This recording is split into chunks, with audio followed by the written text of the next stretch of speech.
Hi there, everyone. I'm Emily Teacher, and today we're reading Mount Trashmore. There was a time when we, as a society, had no need to be concerned about garbage disposal. People were more frugal and less inclined to throw away uneaten food. In addition, few commonly used items came in bottles, cans, or cardboard boxes. The small amounts of garbage that were produced in those days ended up in the town dump. Understandably, people were averse to living close to such places, from which unpleasant smells emanated and which rats resided. Fortunately, when land was plentiful and the population was smaller than it is today, no one had to. So we're talking about trash. Back in the day, right, a long time ago, people didn't have as much trash as they did. We didn't use as much plastic, bottles, cans, cardboard.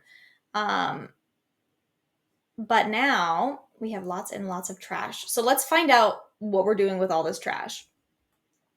As the country's population grew, it produced garbage in greater and greater quantities. Packaging became more elaborate and we became more wasteful, making it necessary to find new ways to dispose of vast amounts of garbage. We could no longer afford to be complacent about garbage disposal. While recycling cans, bottles, plastic containers, and paper products has helped, it takes care of only part of the problem.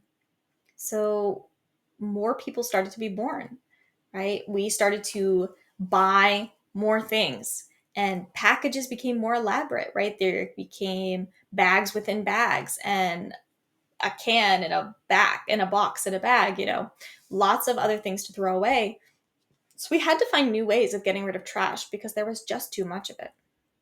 One of the major changes has been the closing of old town dumps. They are being superseded by large, carefully managed landfills, 100 acres or more in size, that receive garbage from a wide area. The world's largest landfill was located on Staten Island and served the city of New York. It took over 10,000 tons of solid waste a day, covered 3,000 acres, and rose to a height of 500 feet. At its inception in 1948, engineers envisaged that it would have a life of 5 years. When it closed in March 2001, it had lasted over 50 years. Landfills of this size require careful management because the ground on which they are located is usually porous, means it sucks up stuff. It is important to protect the groundwater beneath it. This is accomplished by laying down a lining of strong plastic or tightly packed clay to act as a barrier. Another consideration is how to handle the methane gas that is created as organic waste such as food scraps and leaves break down. A common solution is to collect and process the gas in order to sell it as fuel. These sales can help defray the cost of running a landfill. So these landfills replaced town dumps. So the area we needed to put trash in got bigger and bigger and bigger. But the problem is when you're putting a ton of trash in one spot, the chemicals from it can go down into the water and the water can become poisonous. So instead of letting that happen, they put a barrier of plastic or clay to protect the ground. And they use the gas that the decomposing food makes, and they process it to sell it as fuel. So not only does it help get rid of the toxicity, but also they can make money to keep running those landfills. Anyone who thinks such a landfill must be an eyesore should have paid a visit to the Riverview Highlands Ski Resort, which was south of Detroit. This 200-foot high hill had 8 slopes, including one for expert skiers and several lifts. Local residents referred affectionately to their resort as Mount Trashmore. There was a good reason for this. Although visitors found it hard to believe, this idyllic spot had once been a mountain of garbage. As it grew, workers added layers of soil so the trash remained buried underground. When it was completed, the hill had been grassed over, and the local residents had been delighted to have such an amenity in their area. So, in this one place in Detroit, there was so much trash that they kept covering the trash with soil and dirt. And eventually, it grew grass over it, and now they had this beautiful skiing mountain for the people in the area.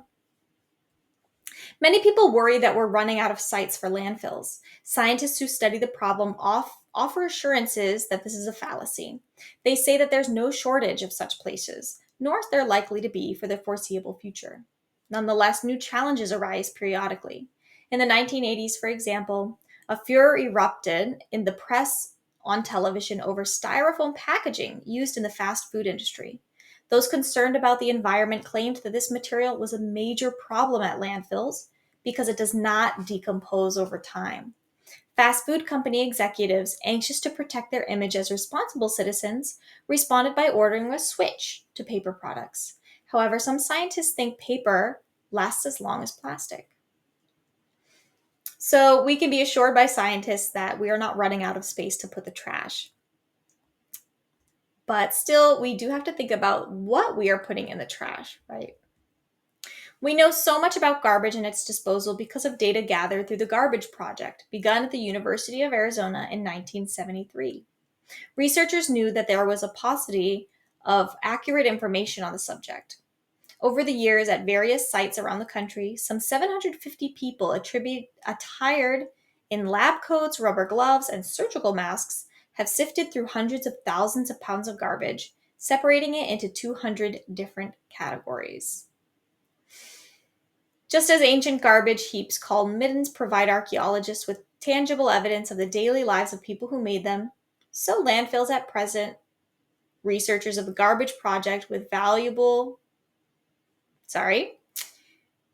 Just as ancient garbage heaps called middens provide archaeologists with tangible evidence of the daily lives of people who made them, so landfills present researchers of the Garbage Project with valuable information about the lives and habits of today's people. Referring to themselves facetiously as garbageologists, these scientists not only provide us with knowledge about the present, but also enable us to plan sensibly for the future. So these garbageologists, or people who go and study the garbage in our landfills, um, they are always helping to give us more knowledge about what's going on with our trash, and to help us plan for the future. Where are we going to keep putting the trash? How should we separate the trash?